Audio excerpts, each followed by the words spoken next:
दृष्टि खोल दी। तो माँ कामाख्या के वहाँ के टेम्पल के वहाँ के ट्रस्टी। अब सोचो कितनी बड़ी विडंबना है राजू भैया। माँ कामाख्या तंत्र का सबसे बड़ा गढ़, जहाँ से तंत्र शुरू हुआ, और उसके ट्रस्टी हैं, वो पुजारी हैं, पंडे हैं, और पत्नी तड़प रही, बेटा तड़प रहा, खुद तड़प रहे। और जिसकी पूजा वो कर रहे थे, माँ बन के जो पूजा लेती थी, वो डाकिनी थी, तोता पाल के रखती थी, तोते में प्राण उसके। तो हमने 1 लाख से ज़्यादा डाकिनी पकड़ी उससे। तो हम माँ कामाख्या में थे उस समय वहीं, तो भयानक पेशी आई उनमें। और आज भी आए तो उन्होंने अपने जो उनकी मैडम थी अपने मायके पक्ष के लिए किया और बुआ पक्ष के लिए 2 वनडे किए, और 1 वनडे पहले कर गए, फिर 2 वनडे आज किए, कल किए, मतलब फिर हमसे आज अभी मिले। क्या हाल है सोचिए, दुनिया क्या मान के किसको पूजा कर रही है, होता कौन है।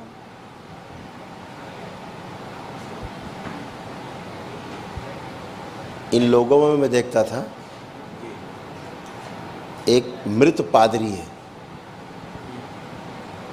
वो सब में अपना डंडा कुचल के रखता था, सबको अड़ंगा पैदा करता था। उसको निकाल के हमने डिस्ट्रॉय किया, तब ये हल्के हुए से।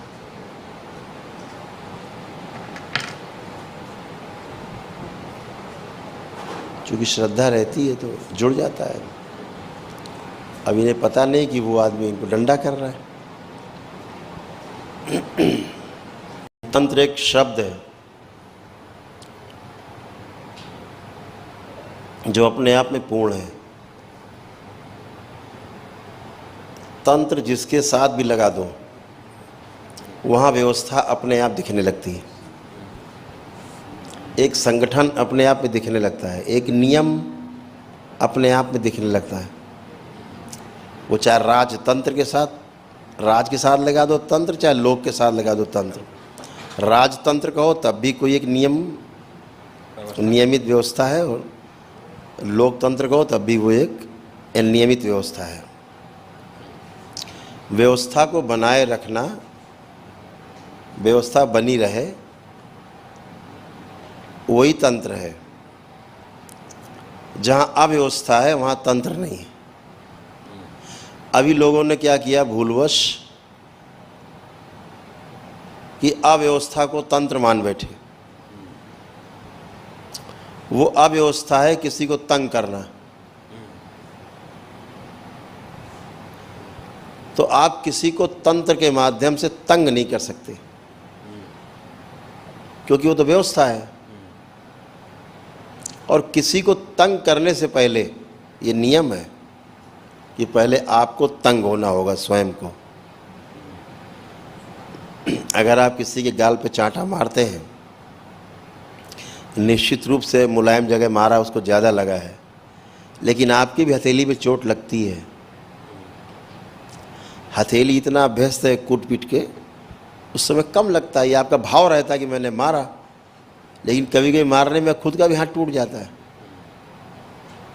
तो चोट आपके हाथ में भी आती, बगैर आपके हाथ में चोट आए आप किसी को चांटा नहीं मार सकते, चोट नहीं पहुंचा सकते, किसी को कष्ट नहीं पहुंचा सकते।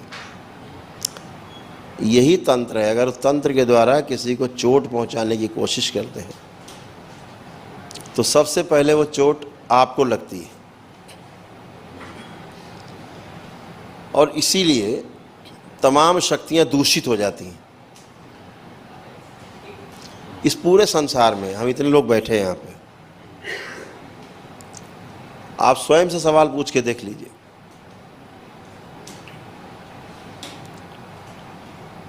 आप में से कोई भी व्यक्ति कष्ट में रहना चाहता है? एक यूनिवर्सल क्वेश्चन, क्या आप कष्ट में रहना चाहते हैं?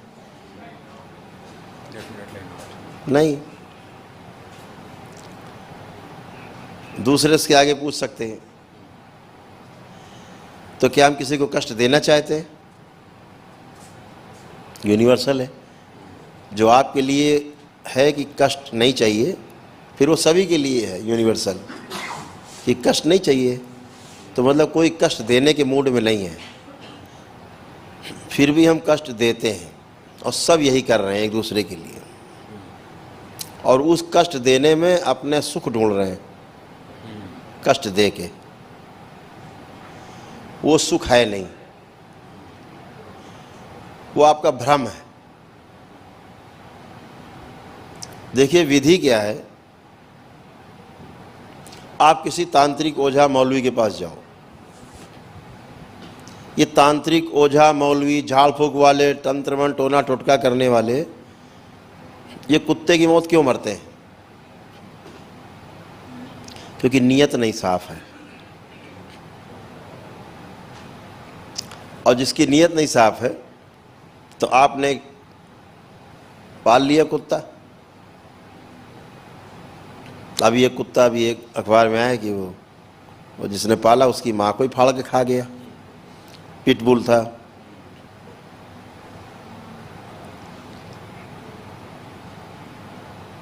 जैसा आप सिस्टम बनाना चाहेंगे, सिस्टम तैयार है आपके साथ काम करने के लिए।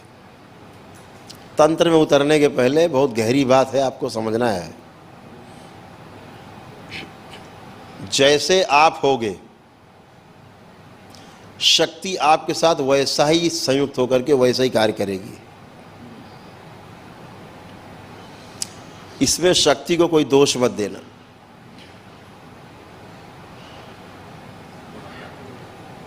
क्योंकि आपके पास रिवॉल्वर है, अब चाहो तो किसी को लूट लो लगा के, और चाहो तो लूटते हुए को बचा लो। यही तरीका है। रिवॉल्वर तो निर्लेप है, वो तो उसका कोई दोष नहीं है। जिस व्यक्ति के हाथ में है, जैसी नीयत है, शक्ति वैसे ही बन जाती है। फिर पता लगे वो छीन के किसी दूसरे के हाथ में रिवॉल्वर, अब वो आपके लिए काल बन गई। तो शक्ति का सदुपयोग और शक्ति का दुरुपयोग दोनों ही आपके हाथ में सुरक्षित है। शक्ति आने से पहले इसको समझ लेना है।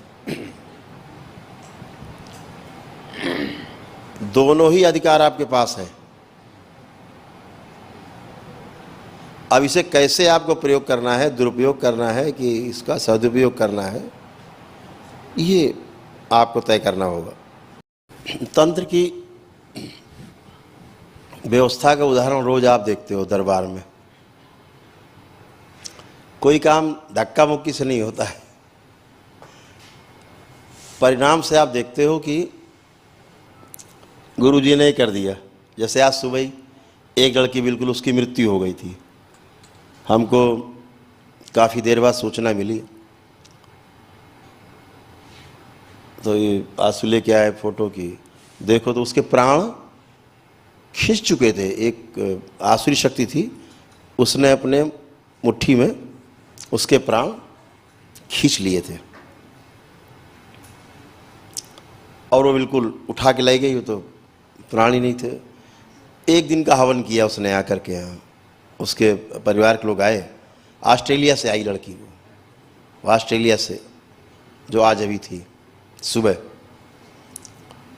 तो कल जब हवन कर रहे थे, परसों, वो तो उसने खूब तोड़ फोड़ की, उठा पटक हवन कुंड में पानी डाल दिया।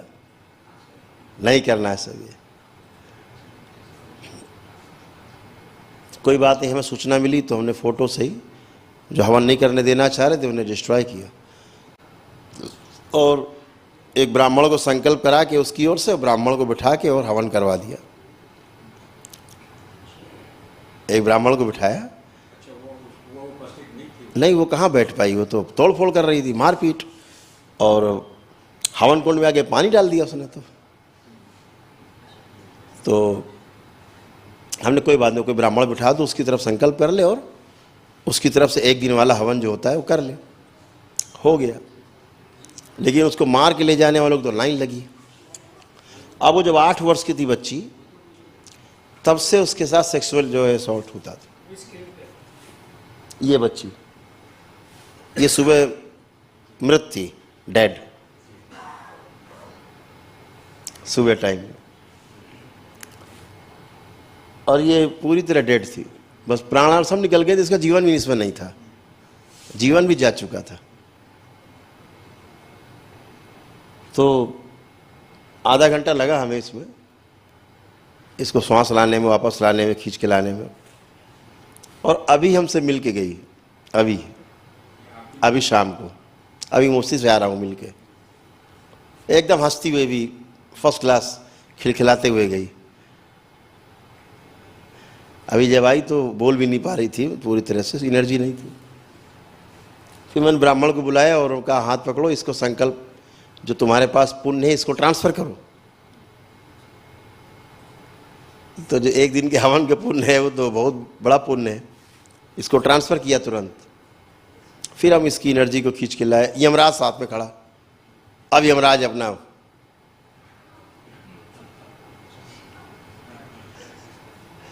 यमराज को पता रहता है कि यहाँ कुछ भी हो सकता है। दिन भर में बेचारे यमराज कई बार वापस जाते। तो बहरहाल सब व्यवस्था किया गया, उसका काट पीट, इसको काटो, इसको निकालो। अब अगर हम चाहें ज़बरदस्ती कि उसको हम जिंदा कर दें, हम नहीं कर सकते। वो एक व्यवस्था है, उस व्यवस्था से ये बैरिकेड काटो, यहाँ गड्ढा है, मिट्टी डालो, यहाँ पे पानी भरा है, यहाँ ब्रिज बनाओ, फटाफट पार करो झील। वो सारा करके ही आप कहीं जा सकते हो। जैसे उसको हम कोशिश कर रहे थे जिंदा करने की, तो श्राप आगे आ रहा है। श्राप क्यों? वो स्वर्ग से तिरस्कृत थी लड़की, कभी अप्सरा थी ये स्वर्ग में, ये लड़की कभी स्वर्ग में अप्सरा थी, श्रापित थी देवताओं द्वारा, नीचे आई। अब देवताओं का श्राप, अब देवता कह रहे नहीं इसे तो मरना होगा। हम कहे ठीक है मारो, मारना है। अब भूतकाल में जा कर के हमने इसके श्राप निकाले, श्राप का वो हिस्सा तोड़ के हमने कहीं और रखा, अरे भाई इसको अगले जन्म में दिया जाए ये श्राप, इस जीवन यात्रा में इस श्राप से मुक्त रहेगी। देवता संतुष्ट, हाँ ये ठीक, हमारा श्राप नष्ट नहीं हुआ, क्योंकि मरना जीना तो है ही नहीं, शरीर तो बहाना है, मरना जीना, जीवन तो कंटिन्यू है, भोग तो भोगना। तो हमने हाँ अब ठीक, अब आप करो प्रभु। ठीक, तो अब वो फिर एक श्राप आड़े आया, उनको भी किनारे रखा, वो भी संतुष्ट। अब अगर ये श्राप ना हटाए जाए तो ये लड़की कभी जिंदा नहीं हो सकती। तो सिस्टम है, अंदर आने के लिए आपको दरवाजे से आना होगा, ये दीवार तोड़ के कितनी बार आ पाओगे।